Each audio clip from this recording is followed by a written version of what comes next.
Strait of Hormuz প্রণালী যদি Iran সত্যি সত্যি বন্ধ করে দেয় তাহলে চায়নার কাছেও একটা বড় ধাক্কা হবে, কারণ সেখানে চায়না ইনভেস্ট করা চাবাহার পোর্টটা রয়েছে এবং একটা পাইপলাইন রয়েছে। ভারতের ইনভেস্টমেন্ট ছিল, কিন্তু এখন যেটা মনে করা হচ্ছে যে ভারত হয়তো সেইভাবে আর ইনভেস্টমেন্টের দিকে এখন আর নজর দিচ্ছে না, খানিকটা সরে এসেছে। কিন্তু যে পাইপলাইনটা রয়েছে পারস্য উপসাগর হয়ে আরব সাগর হয়ে ভারতে তেল আসা, সেটাও তো বন্ধ হয়ে যাবে। দেখা যাক না, কিছু অল্টারনেট কিছু হতে পারে অন্য কোনো রুটে এটা চেঞ্জ হলো, হতে পারে আপনি ক্যাডবেরি থেকে চকলেট কিনলেন না, সেই ক্যাডবেরি আরও 2-3টে কোম্পানির থেকে চকলেট কিনতে শুরু করলেন। চকলেট খাওয়া নিয়ে তো কথা, নানানভাবে বাড়িতে এলেই তো হলো। সেরকম অনেক অল্টারনেট প্ল্যান ভারতের কাছে আছে, এবং কিন্তু হরমুজ প্রণালী কিন্তু ইরান বন্ধ করে দিতে পারে যদি বাড়াবাড়ি করে আমেরিকা। সেখানে একটা কথা কোথাও গিয়ে আমার মনে হচ্ছে যে ইরানের যে স্পেসিফিকেশনসগুলো বারবার করে ইরানকে দেওয়ার চেষ্টা করছে আমেরিকা, ইরান সব পয়েন্টে মেনে সই করতে চাইবে না। আর বারবার এই যে নিউক্লিয়ার সভারেনিটিতে ইন্টারভিন করছে, এই জিনিসটাও ইরান মেনে নেবে না, এবং এটা মেনে নেওয়াটা ডিফিকাল্ট। আর যদি মেনে নেয় তাহলেও তাদের প্র্যাকটিস অফিসিয়ালি বন্ধ করবে কিনা আই ডাউট। ঠিক, অনেকগুলো সন্ধি এই মুহূর্তে করার পথে, অনেকগুলো চুক্তি। একটা হচ্ছে ইউক্রেন রাশিয়া শান্তি বৈঠক, সেটা যেমন অনগোয়িং প্রসেসে রয়েছে। জেনেভাতে রয়েছে এই ইরান আমেরিকার একটা সন্ধি। আবার অন্যদিকে ইসরায়েলের সঙ্গে ফিলিস্তিনের যে একটা লড়াই চলছে দীর্ঘদিন ধরে, সেটাও একটা এই মুহূর্তে শান্তি বৈঠকের পর্যায়ে রয়েছে। এবং নরেন্দ্র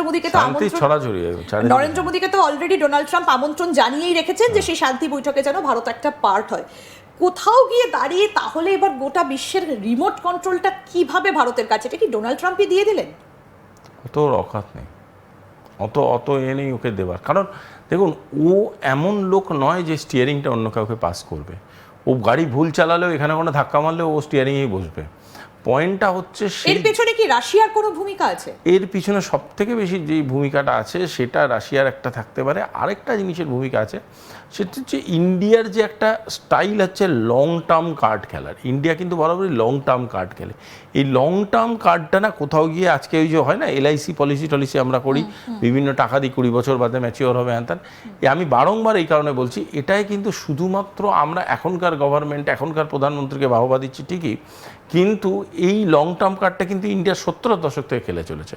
এবং আজকের ডেটে গিয়ে ইন্ডিয়ার ঝড় ঝাপটা, গভর্নমেন্ট পড়ে গেছে, প্রাইম মিনিস্টার অ্যাসোসিনেশন হয়ে গেছে, এই হয়েছে তাই হয়েছে, কিন্তু ইন্ডিয়া কিন্তু নিজের স্টাইল অফ ডিপ্লোমেসি থেকে খুব মার্জিনাল সরছে, খুব মার্জিনাল জায়গা নিচ্ছে, কিন্তু একদম মানে ডাইনামিক শিফট কিছু করেনি। এই কারণে ইন্ডিয়া কিন্তু বরাবরই একটা স্টেবল নেশন হিসেবে পৃথিবীর কাছে এসে দাঁড়িয়েছে। এই জায়গাটা আজকে ইনক্যাস্ট হচ্ছে। একদম আমরা যে আলোচনাটা করছিলাম, মানে শুরু থেকে যে আলোচনাটা নিয়ে আমরা শুরু করেছি, আমরা আয়রন ডোম, আয়রন বিম এগুলো নিয়ে আলোচনা শুরু করেছিলাম, এবং মোসাদের সঙ্গে ভারতের যে একটা সম্পর্ক বা একটা কানেকশন, সেটা নিয়ে আমরা আলোচনাটা শুরু করেছিলাম। আমি একটা বিষয় একটু জানতে চাইছি, এই যে নরেন্দ্র মোদীর এই ইসরায়েল সফর, এটা তো হঠাৎ করে সামনে এলো। এটা কি হঠাৎ করেই এই আবহে এটা শিডিউল হয়েছে? এরকম তো হয় না, প্রধানমন্ত্রী কবে কোথায় যাবেন সেটা তো আগে থেকেই নির্ধারিত থাকে। এইটা কি হঠাৎ করে যুক্ত হলো? তাহলে এমন কি কোনো পরিস্থিতি আসতে চলেছে যে এই মুহূর্তে তড়িঘড়ি মোসাদের সাথে ভারতের একটা লিঙ্ক করে রাখতে হলো, একটা ব্রিজ করার প্রয়োজনীয়তা অনুভূত হলো? মোসাদ একটা এজেন্সির নাম, ওটাকে অতটা গুরুত্ব দিলে চলবে না। গুরুত্ব হলো ইসরায়েল ভারতের সম্পর্ক, এবং সেখানে ভারতবর্ষ সবসময় চেয়েছে ইসরায়েলকে as a state of affairs গুরুত্ব দিতে, এবং সেটার জন্য যদি মনে হয় যে প্রাইম মিনিস্টার যাওয়াটা খুব প্রয়োজনীয় তাহলে গেছে।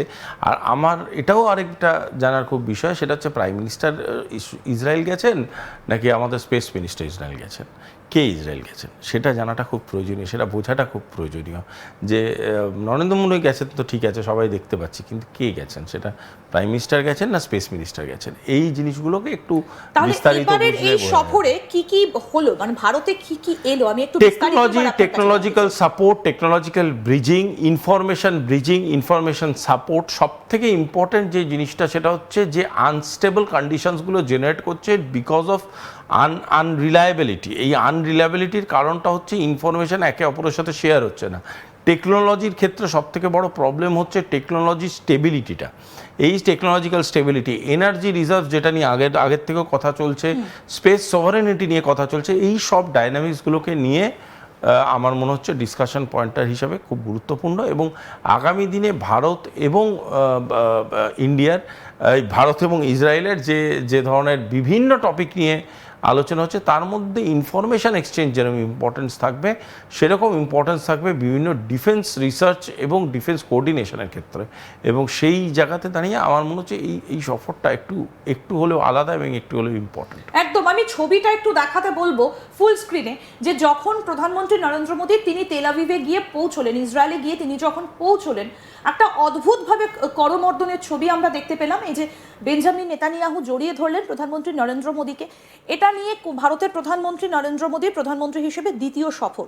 কিন্তু এখন প্রশ্ন হচ্ছে, যে মুহূর্তে দাঁড়িয়ে বিশ্বে আবার একটা যুদ্ধের আবহ ইরানকে কেন্দ্র করে, এবং ইসরায়েল ইরানের মধ্যে একটা বিশাল সমস্যা, বিশাল সংঘর্ষ আমরা দেখেছিলাম গত সেপ্টেম্বরে, আবার একটা এই ধরনের পরিস্থিতি যখন মুখোমুখি হচ্ছে, তখন ভারত ইসরায়েলের পাশে আছে বা ইসরায়েল ভারতের পাশে আছে, এই ছবিটা কতটা তাৎপর্যপূর্ণ হতে পারে সেটা হয়তো আগামী দিনে সেই বার্তাটা আরও স্পষ্ট হবে। এবং আরও একটা গুরুত্বপূর্ণ বিষয় সেটা হচ্ছে যে আমরা জানি না যে প্রধানমন্ত্রী নরেন্দ্র মোদী ইসরায়েল থেকে বেরিয়ে এলে ইসরায়েলের তীরটা গিয়ে ইরানে পড়বে কিনা, বা ডোনাল্ড ট্রাম্প ইরানের বিরুদ্ধে যুদ্ধ ঘোষণা করবেন কিনা, এটাও আমরা জানি না। কিন্তু সম্পর্কগুলো কিন্তু খুব স্পষ্ট যে ইসরায়েলের সঙ্গে ভারতের সুদৃঢ় সম্পর্ক, দীর্ঘদিনের সম্পর্ক, এমনকি ইরানের সঙ্গেও ভারতের ভালো সম্পর্ক। ব্রিক্স প্রেসিডেন্সি এবার ইন্ডিয়াতে, অর্থাৎ ব্রিক্স হচ্ছে এবার ইন্ডিয়াতে, কিন্তু ইরানও আসবে ইন্ডিয়াতে। ব্রিক্সের অংশ হচ্ছে ইরান। আবার ভারতের এই দুই সুন্দর বন্ধুত্বের সম্পর্ক রয়েছে যে দুটো দেশের মধ্যে, তাদের মধ্যে কিন্তু সম্পর্ক একদম ভালো নয়। আর এরই মধ্যে দাঁড়িয়ে আরও একটা গুরুত্বপূর্ণ বিষয় সেটা হচ্ছে যে নরেন্দ্র মোদী এবার যাচ্ছেন চীনে। কবে না, ঠিক ব্রিক্স প্রেসিডেন্সির কয়েক মাস আগে। ব্রিক্স মুদ্রা বা ব্রিক্সের যে দেশগুলো রয়েছে তাদের কাছে যে অর্থনৈতিক ক্ষমতা রয়েছে, সেটা নিয়ে কিন্তু ডোনাল্ড ট্রাম্প ভীষণভাবে শঙ্কিত। যে কোনো মুহূর্তে ডলারাইজেশন হয়ে যেতে পারে, এটা এখন গোটা বিশ্ব জানে। এমনকি লোকাল কারেন্সির কথা ভারতের রিজার্ভ ব্যাংকও জানিয়ে দিয়েছে। এই ভয়টাও ডোনাল্ড ট্রাম্পের রয়েছে। ইরানকে তারা সমঝোতা চুক্তিতে সাইন করাতে চাইছে, একেবারে পরমাণু নিরস্ত্রীকরণ করতে চাইছে ইরানকে। ইরান কি সেই কথা শুনবে? কোথাও গিয়ে কি এই সমস্ত জলটা মাপতে এবার কি তাহলে চীনে গিয়ে সেটা বুঝতে চাইছেন ডোনাল্ড ট্রাম্প? অনেকগুলো ইকুয়েশন এই মুহূর্তে দাঁড়িয়ে রয়েছে। তার মধ্যে গিয়ে ভারতের প্রধানমন্ত্রী নরেন্দ্র মোদীর ইসরায়েলে দুদিনের এই সফর, একাধিক বিষয়, যেটা শুভাশিস এতক্ষণ ধরে বললেন, যে একটা টেকনোলজি ব্রিজ এবং তার সঙ্গে একটা কানেক্টিভিটি বাড়ানো, গোটা বিশ্বকে বার্তা দেওয়া, সব মিলিয়ে হয়তো আগামী দিনে এই ছবিটা আরো স্পষ্ট হবে যে প্রধানমন্ত্রী নরেন্দ্র মোদী ইসরায়েল থেকে চলে আসার পর ভূ রাজনৈতিক মানচিত্রের পরিবর্তনগুলো কিভাবে হচ্ছে। স্ট্রেট অফ হরমুজ প্রণালী যদি ইরান সত্যি সত্যি বন্ধ করে দেয়, তাহলে চায়নার কাছেও একটা বড় ধাক্কা হবে, কারণ সেখানে চায়না ইনভেস্ট করা চাবাহার পোর্টটা রয়েছে এবং একটা পাইপলাইন রয়েছে। ভারতের ইনভেস্টমেন্ট ছিল, কিন্তু এখন যেটা মনে করা হচ্ছে যে ভারত হয়তো সেইভাবে আর ইনভেস্টমেন্টের দিকে এখন আর নজর দিচ্ছে না, খানিকটা সরে এসেছে। কিন্তু যে পাইপলাইনটা রয়েছে পারস্য উপসাগর হয়ে, আরব সাগর হয়ে ভারতে তেল আসা, সেটাও তো বন্ধ হয়ে যাবে।